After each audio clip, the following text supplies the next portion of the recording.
It's Tuesday, and that means another live lesson from the studios of Digital DJ Tips. With me, Phil, we're talking about the most important skills for DJs today.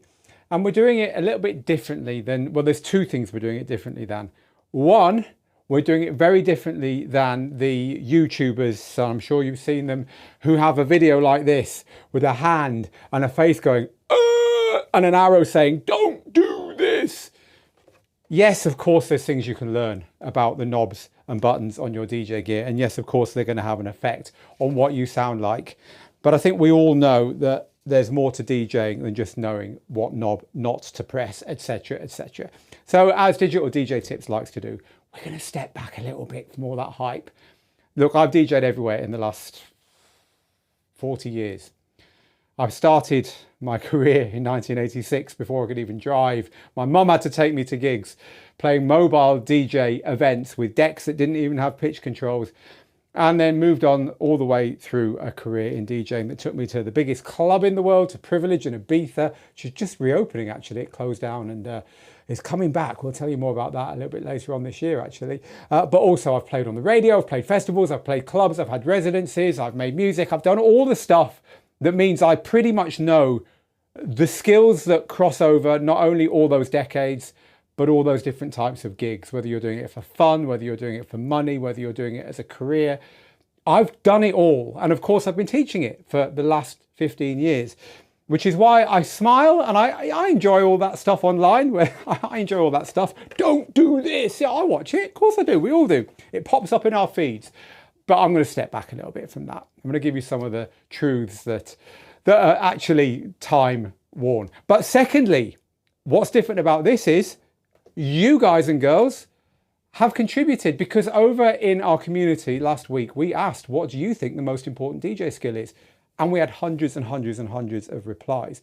So you can go check it out on our Facebook page. But I had a look at them all and I have got lots and lots of what you said here that we're going to base this around. I'm going to use what you said to share some stuff which you're completely right about. Hey, you're the best community in the world, of course you are, but also to point out some holes and some gaps in what people think. So watch on, whoever you are learning to DJ, wherever you're at in your DJing, I'm going to promise you're going to learn something. So the way that we've always taught DJing here, and you'll find it in our book, Rock the Dance Floor, is by focusing on the 5 big areas of DJing. Now, it used to be on page 7. I think it's actually on page 4 now of the second edition of Rock the Dance Floor. So they're here on page 4. You don't have to squint on your screen. I'll tell you what they are. They're gear, music, mixing, performing, and success. Gear, music, mixing, performing, and success. They're the 5 big areas of DJing. Gear also includes software. So this is all the geeky stuff. All the stuff that's nothing to do with being creative, like what do all the knobs and buttons actually do on my DJ gear? You know, what is this stuff? How do I understand this stuff? How does all this stuff work on the back? What do I plug in? What happens if it's not sounding very good? Or what happens if I can't hear anything at all? What happens if you turn up at a venue and the only person there is a bar person and they haven't got a clue how to turn everything on? Would you know how to get the PA working, or to gain stage it, or to get the lights on? Etc, etc. It's the geeky stuff, right? It's being able to confidently walk up to, you know, this or this and know that actually there's only 4 things going on there. 2 decks, a way of mixing the decks, a way of getting something in your headphones, and a way of getting something out to the crowd. And that's it. You know, pro DJs can identify all that stuff on any system and get playing pretty quickly. So this is nothing to do with being creative. Gear, number 1. Number 2 is music, everything to do with music. Finding it, choosing the music you like, capturing the music you like so you don't forget it, shortlisting it, getting it into your system, understanding the file formats, understanding the metadata so you can sort it and search it and find it quickly, preparing it for playing DJ gigs, the difference between a set list and a library, backing it up, everything to do with music. So when you understand the gear and you've got the music, you're ready to move on to mixing. This is the stuff that the don't ever do this people tend to concentrate on, because it's the glamorous stuff, right? It's what you do with the music on the gear. And of course, here at Digital DJ Tips, we don't shy away from teaching mixing. We've got some of the best mixing courses in the business over on our courses page, not only from us, but from Angelo and Hype and Jazzy Jeff and Luke and so on. So look, we know about mixing. The trouble is, if you're not using the skills that you have to have from the other 4 areas, then mixing's not going to be very good on its own, right? So that's why we're so insistent that you learn in all these 5 areas. So when you can mix on the gear with the music, well done, you've got the first 3. You're moving on to number 4, which is performing. Now you might think, I'm already performing. You just said it, Phil. I'm mixing on the gear with the music I've got. But there's a big difference between playing in public and playing at home. Because performing involves things like understanding the crowd. It involves things like knowing the difference between a warm-up to a peak time set. It involves things like etiquette with other DJs. How do you deal with other DJs? And of course, just dealing with the environment, the nerves, the anxiety, the confidence, and also knowing about energy, right? You're in charge of the party. And if you're not giving off the vibes, then how can anyone else have a good time, etc., etc., etc. You never expect someone who's trained in the theatre, for instance, to be expected to walk on the stage and just know how to do it, even though they've learned the lines, right? So the point is, there's a big difference between performing, between playing in public and playing at home. And then the 5th area is success. Now, DJing has changed so much over the years since I first went into a record shop with my dinner money that I wasn't buying my food with and spending it on 7-inch singles. It really has. You know, back then, the only way to DJ was to buy the records, to get hold of the gear somehow. We got it from the classifieds at the back of the newspaper, and stick cards in phone boxes and get, not that kind of cards, what are you thinking about? And get gigs that way, right? That's pretty much all it was. We just, cricket clubs, and cricket is a game we play in England, by the way. Cricket clubs and leisure centres and parties for our mates at school, and that was it. But of course now it's all changed. Now you've got live streaming, and now you've got the ability to make mixes that you can share with the world. And of course, modern DJ gear means that you can play anywhere. The number of places where DJs can play, huge. So success means different things to different people. And this is what, again, why we kind of like just smile quietly to ourselves when we see online, you know, DJing is only 20% of being a DJ. The rest is being a social media guru. No, it isn't. It isn't. DJing is here. DJing's in your heart. You DJ because you have to DJ, not because you want to DJ. And so the point I'm making here is that DJing is a huge, broad church. DJing means a lot of things to a lot of different people, from 15 up to 80 years old and above. And so, you know, success is something that you choose where to go once you've got the other 4 nailed, which is, again, why we teach that way here. Okay, so it's really important that I went through that, because here is the list. This is what you need to know. These are the things that you've chosen about the most important 5 areas of DJing. I'm going to share some of them now. So the first one we picked from the Facebook, hundreds and hundreds of replies to our post, is the gear, the technical knowledge stuff. So Tyler says, audio theory and acoustics. If the system sounds like ass, then nothing you do will sound any good. No British person can read the sentence, if the system sounds like ass, and actually sound authentic, I don't think. But hey, thank you, Tyler. We know what you mean. It's called gain staging, right? It's called understanding where the volume controls have to be set on your gear in order that you get a nice, loud sound coming out the speakers without it distorting. And there's actually a very easy trick to this. So if you go to the Digital DJ Tips website and search for gain staging, right? Because that's what it's called, gain staging. I'll show you how to do it. It's a good little trick to know this anyway. I would if the laptop was working, but it's decided not to. Just unplug it and plug it in again. That normally works. If you can't reboot, unplug and plug in again. So hopefully it will kick in now and we're able to see it. Come on, laptop, kick in. Let's have you. No, it's not playing ball today. Okay, well, never mind. I will tell you how to do it. You head to digitaldjtips.com and click the little magnifying glass in the top corner. And once you've done that, you'll be able to type in gain staging, G-A-I-N staging. And there we tell you exactly how it's done. It's not rocket science, but there is a trick to getting all the volume controls set right, from the very first one on your faders, which is the one at the very top here, which is the input to the channels, all the way through these ones, all the way through the output, and then off to, if there's an external mixer, what you put on there, and if there's a PA system or there's, you know, speakers in the venue that have got their own volume controls on the back, then what to set those to. It's an important skill. And Tyler's quite right to talk about it, because gain staging is something that really separates pros from amateurs, for sure. David says knowing how to properly set up and use your equipment, which is exactly what we have been talking about. Marta says exactly the same thing, knowing how your equipment works. Brian the same, learning your equipment, knowing what you have and knowing what you can do. However, it's also software, right? So a lot of people struggle because they don't understand where the music is on their laptop, for instance. And so they end up with lots of multiple copies of the same music, or they just don't feel like they really own the music because it doesn't feel the same as when you've got records. You can hold a record, you know, this is my record, I own this, right? And you need that feeling with digital music. So you've got to know the difference between the music as it's listed in your DJ software and where it actually is on your computer, because they're two different things. You've got to know how to back it up. You've got to know how to attach artwork and artist and title and year and genre so you can find this stuff. And that moves us on to the second category really well, music. Because music is the thing that you use on the gear to do the mixing that we're coming on to. And so without the music, you're nothing, right? It's like a carpenter without their tools. So, by the way, this is a great one from Sean before we move on, who said, and I love this because it's so true. He said, you've got to understand, or at least accept, that with a USB drive, here we go, it will take 3 goes to plug it in. 1 go, unplug it, turn it around, try again. And then unplug it, turn it around, try again, and you'll realize it was the way you had it in the first place all along. Why is that? You're completely right there, Sean. Craig says knowing where the buffet table is a very important thing, very important piece of technical knowledge. Thank you for that, Craig. All right, so on to music then. So this is what you said about music. Tangai Art says beat matching by ear to make smooth transitions is the most important thing. Paul says exactly the same thing. Paul says that knowing how to mix 2 songs together properly, that's a bit bigger than beat mixing. The most popular form of DJing nowadays is open format mixing, the ability to multi-genre mix anything into anything. We'll talk about that again in a second.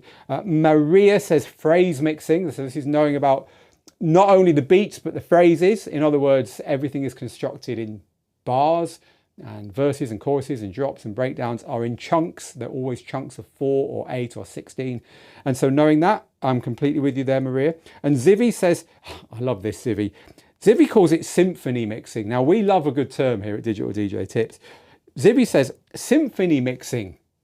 Key mixing's okay, but if you're mixing in symphony, by the ear, without even looking at the key information on your display, it's the most high-level thing a DJ can have. I agree with you, Zivi. You know, having an ear for music. We all have it, though. I don't think it's that high level. I really don't. We can all hear. There are videos online where they have off-key and off-time versions of songs, right? So they'll take, like, Toto's Africa, and they'll use stems technology, take the vocal off, put it down 1 note and put it back again. And it sounds horrible. If you can hear that that sounds horrible, and I guarantee you can hear when something's off key. When you're DJing, when you're transitioning, you don't need any special skill to do that. So I'm with you, Zivi, that it's good to hear that difference, but I just don't think it's a high skill. And key mixing is a great thing to have. You know, the way that modern DJ gear can tell you the key is a game changer. But thank you for that, Zivi. But also, you know, the most popular form of DJing nowadays is open format. It's being able to mix anything into anything. And beat mixing and phrase mixing is only a small part of that. It really is, because a lot of the time you're just mixing bang, one track to another. They're literally not mixed. They're just dropped. So it becomes more about timing, but also becomes more about this sacred set of things that mean when you do that big bold switch from one to the other, it just sounds smooth. So timing is 8/10 of it. Timing really is most of it. But it's also the energy level. If you're dropping the energy level, will it come back again quickly? Did you know that that was going to happen? We've already talked about it, the musical key. It's the genre, it's the tempo. And it's also how much the room understands the song or knows the song compared to the one before. You know, you can pretty much completely lift the room's mood with a song that everyone knows and really get everything else wrong and no one will care. So all these things come into play. So yes, that is also worth pointing out. It's not all about beat mixing nowadays because of the things people are mixing. Obviously, when we're talking about mixing, the sync button. Super Standstill says the most important thing is pressing the sync button. But Guillermo goes the other way, who says mixing on vinyl. Psych. You know, two sides of the same thing there. You know, one of you is humorously saying that most of the world thinks all we do is just press the sync button, right? Here's a tip. If a DJ ever says to, or if someone ever comes up to you in the DJ booth and watches you and says, you're not really DJing, you're just pressing the sync button, I could do that. Just say to them, go on then. Go on then. Walk away from the decks. Go get yourself a beer. Leave them in front of them. They'll soon figure out that it's not quite as easy as it looks. So there you go. And yeah, the other one there was from Guillermo, who says mixing on vinyl. Psych. Yeah, you know, you don't have to be able to mix on vinyl to be a great DJ. You really don't. Yeah, sure, go for it if you want to. Learning to do this stuff is great. You don't have to. Anyway, talking about, okay, just get on with it. Show us what you can do.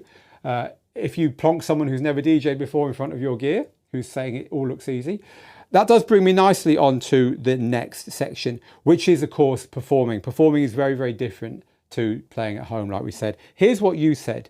So I picked out, again, a few of our favorites. DJ David Boucher says, reading the crowd, hands down. All other comments are wrong, lol. And you could be right, because pretty much everyone said the same thing. Tom, being able to read the room, 100%. But Tom also adds how to pace a night. We'll come back to that. Alberto, for me, crowd reading is the most important thing. However, music programming and music organization as well. So you're picking stuff out from the previous category. Thank you for that. And Chris says, reading the crowd and making people dance.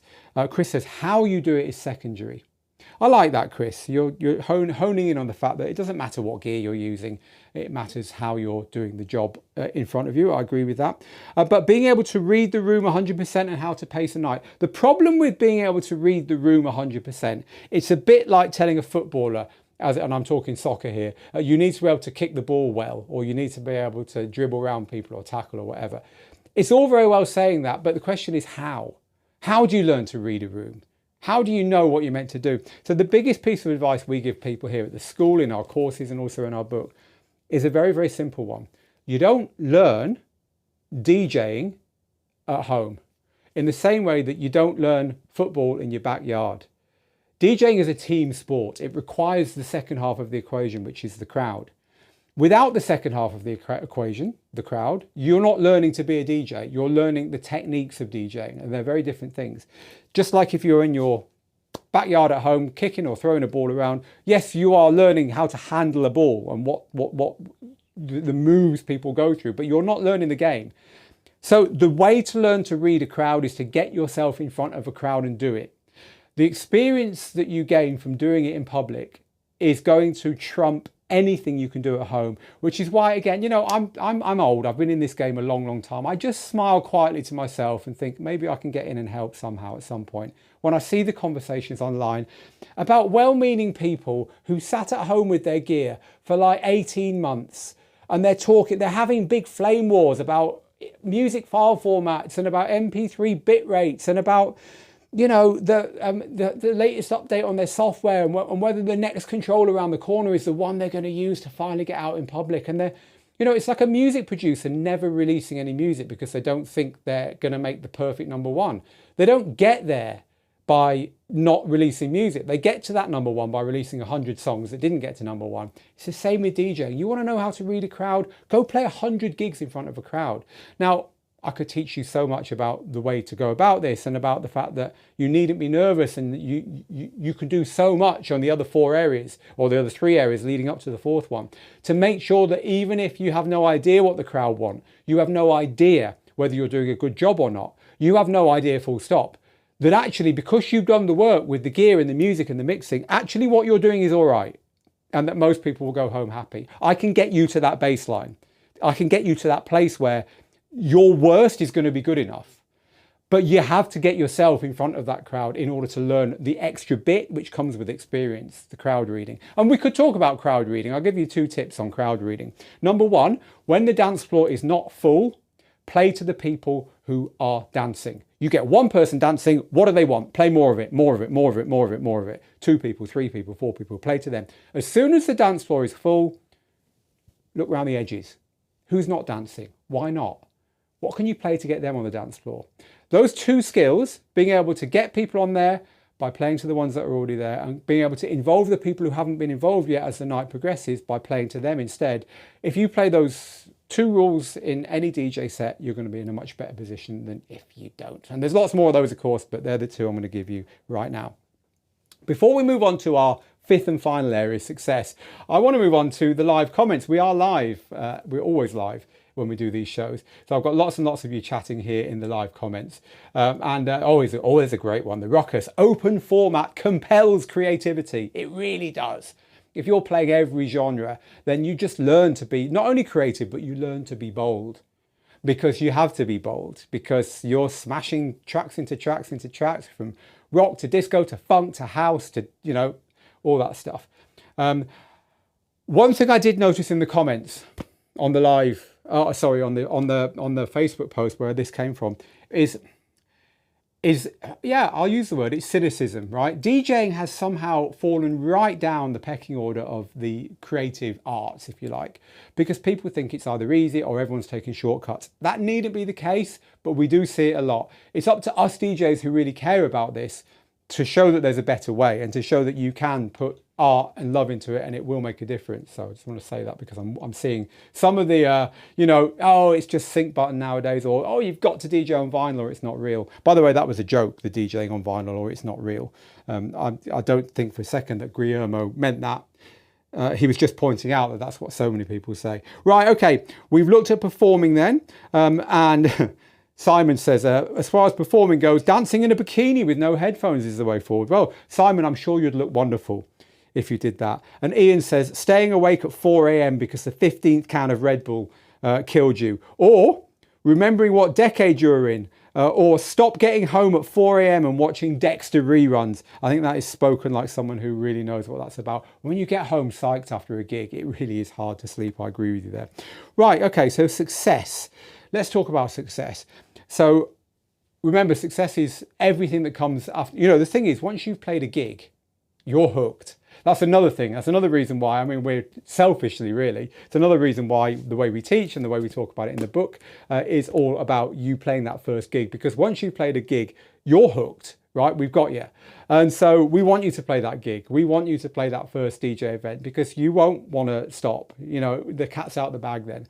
So success is what happens once you've got hooked, basically. First 4 steps.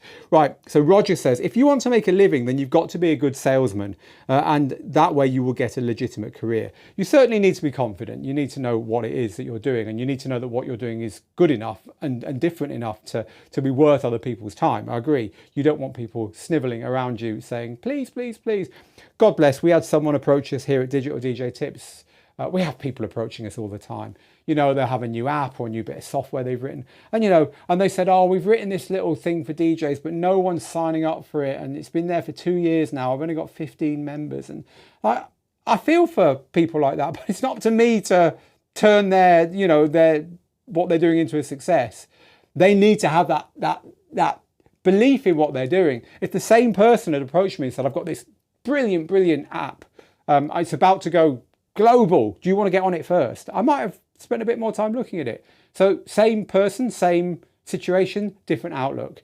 So look, you don't have to be a big DJ in order to act like one, basically, I think. I don't mean jumping into, you know, inflatables and jumping off stages and that kind of thing. I just mean being confident about what you do. It's okay to only have 15 and then 20 and then 25 and then 30 people who are downloading and listening to your mixes, because if you're sticking with it with a smile, that number will double every year and soon you've got, you know, 500, 1,000. Right, anyway, Marco says the most important skills are now far from the decks. Digital skills to bombard Instagram and TikTok. Nope, they are certainly not. These are just, they're not things. Instagram is not a thing. TikTok is not a thing. Social media is not a thing. It's not something that you can use to become what you want to become. They're just connections between people. They're new ways of connecting people. Your job as a DJ is to connect people, both when you're DJing and when people are deciding to come and hear you DJ. How are you going to reach the people who are into what you're doing? Firstly, is it worth knowing? Like, are you any good? Secondly, how are you going to reach the people who are on your wavelength? We started by promoting our own events because that was the way we felt we could best reach people. Hire a tiny little venue, get 20 people in there, put the decks in, have a good night. Next time, maybe you'll get 25 and 30. By the way, it doesn't work that way. It goes 20, 30, 50, 100, 10, 15, 150, 120, 15 again. It's like this when you're trying to promote. Anyway, different story. These tools are just to connect you with the people who are important to you. And watching people who are doing that well and then thinking that that is what you need to copy misses the bit that came before, which is who are those people and how can I appeal to them? Where are my crowd? Where is my scene?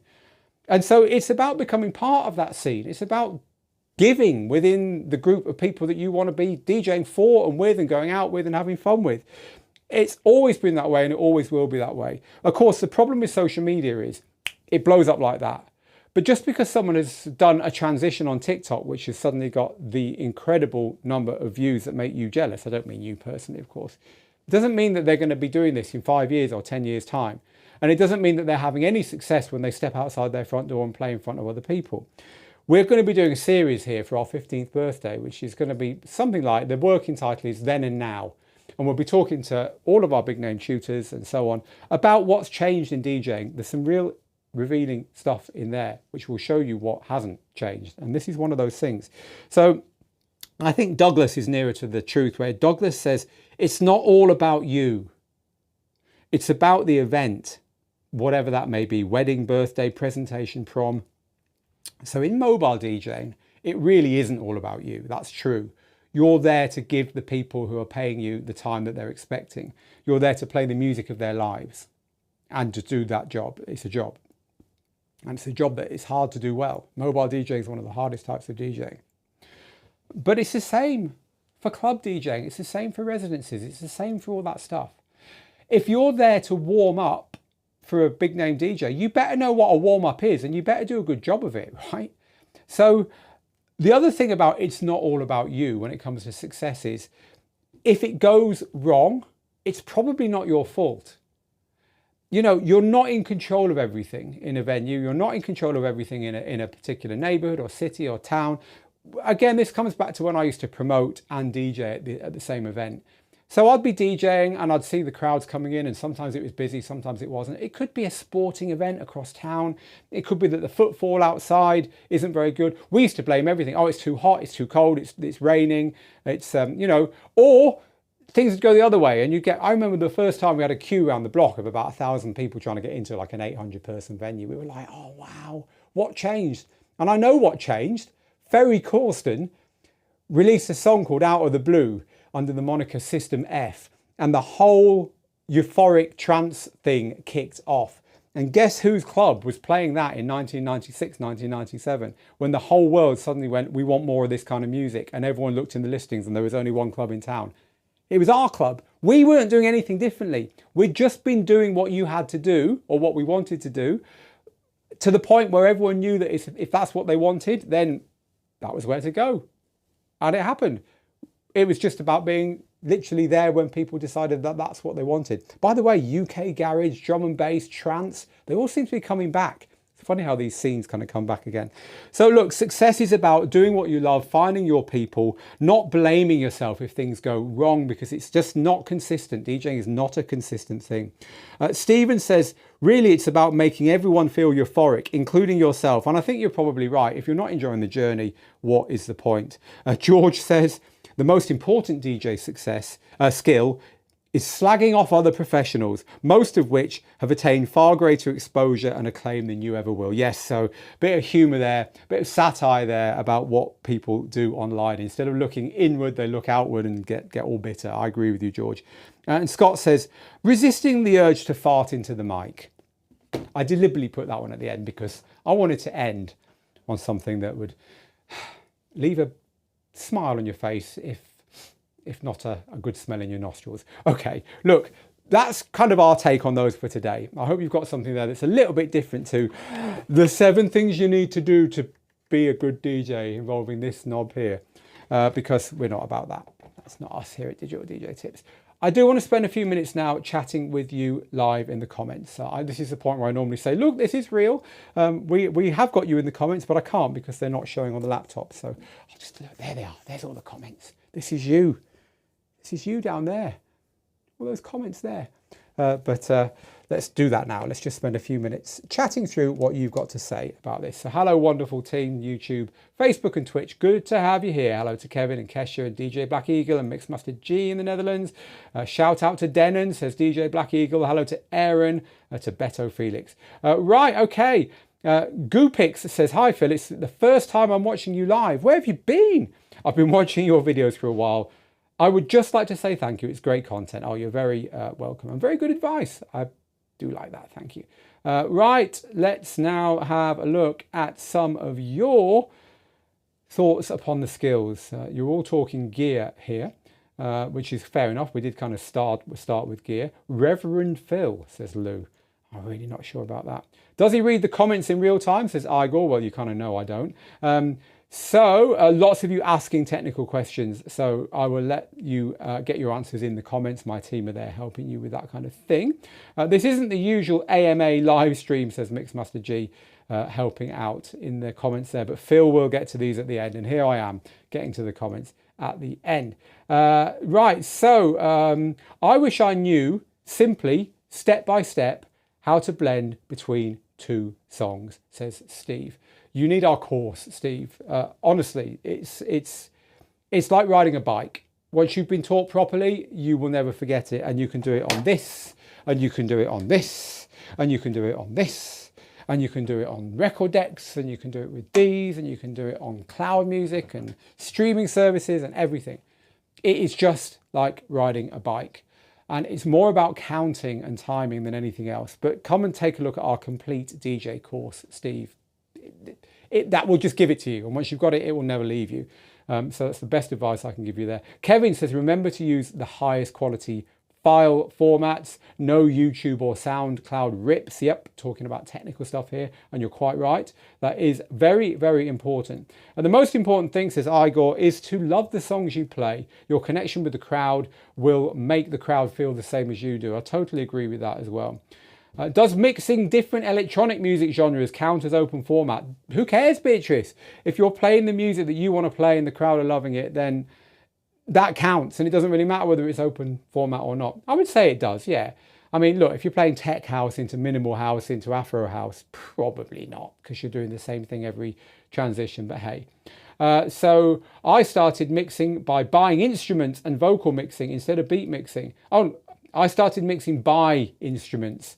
Right, so you're mixing saxophone into saxophone, piano into piano. I like it. Nothing wrong with that at all, Max. So thank you for sharing that.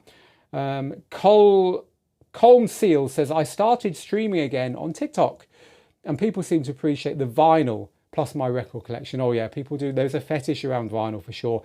You know, remember at the beginning of this, I said that I started back in 1986 with DJing on vinyl with record decks. Well, at the end of this month, I'm playing on a retro set of turntables with like portable ones with batteries in them, with 7 inches that I bought from Radio Gibraltar, which is our local radio station. They got kicked out all their old singles, and I bought them all, and I sorted through them all, and I've got a retro set, and I'm playing at a retro gig. There's a retro gig at the football stadium behind us here. It's like literally a stone's throw from our studios. And in between the bands who are playing like greatest hits of the 80s and 90s and noughties, it's like a proper old school event. You know, I'm doing the music, and we're using proper turntables, and we've got a camera on them, which is going to be on all the big screens around the football ground, which I can't wait for. So it's kind of full circle for me, but yeah, something about vinyl for sure. Totally agree. Tom says, Phil, I love your videos. I just recently started my first ever residency after 2 years. So do you have any advice? Yeah, here's a piece of advice for playing residencies. Don't try and play a different set every week. 2 reasons. It'll kill you, and people don't want it. Imagine your residency as there's 2 ways I help people with this. Imagine it's where you go for your haircut, right?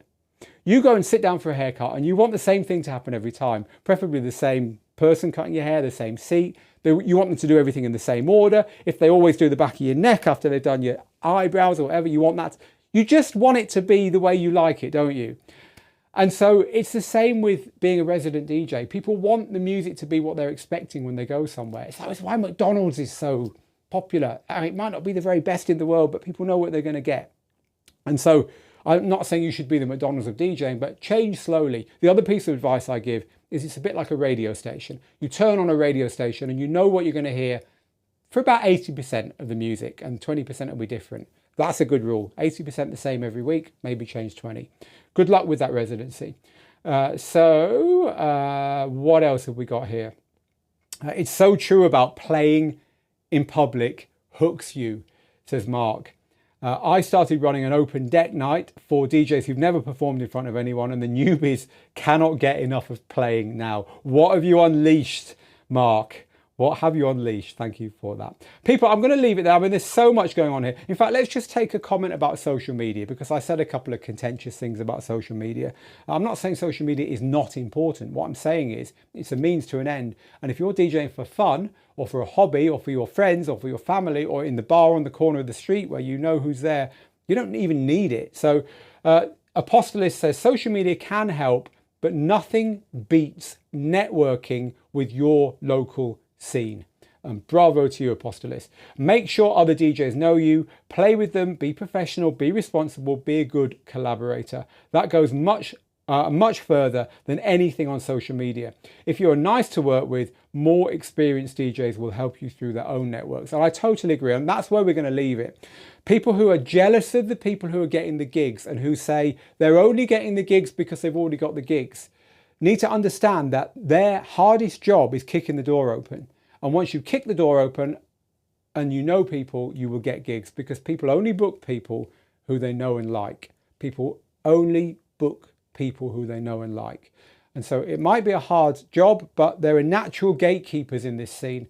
And the gatekeepers hold out the people who are pestering and who are unprofessional and who are ill-mannered and who have got a zero-sum mentality. So as long as you can keep that, as you say, Apostolis, professional, responsible, being a good collaborator, giving to your seed, as long as you've got that in you, as long as you've got that abundance, you know, the more we all do, we'll all go up together, that kind of mindset, you'll be fine. It might not happen in the first week or month or year, but it will happen. It took me 5 years to get to the point where DJing was even paying my bills, never mind getting me anything else. But guess what? In the next 5 years, I bought a house. And so it does happen, but you've got to keep at it. And that brings us nicely back to what quite a lot of you have said, both in the comments before and here, which is you've got to do it for the right reasons, because you love it, because you ain't going to get that longevity if you don't. Okay, that's what you really need to be a DJ. Obviously, it's not everything you really need. If you're really interested in finding out more, we are the world's most respected online DJ school and have been for 15 full years. So do come and take a look at digitaldjtips.com. Click on the complete DJ course, which is your starting point for all of this. Till next time then, from me, Phil, in the studio, thank you to everyone for commenting. Sorry I couldn't get to you all. Get good, get out there, make the moments, and I'll see you very soon. Bye-bye for now.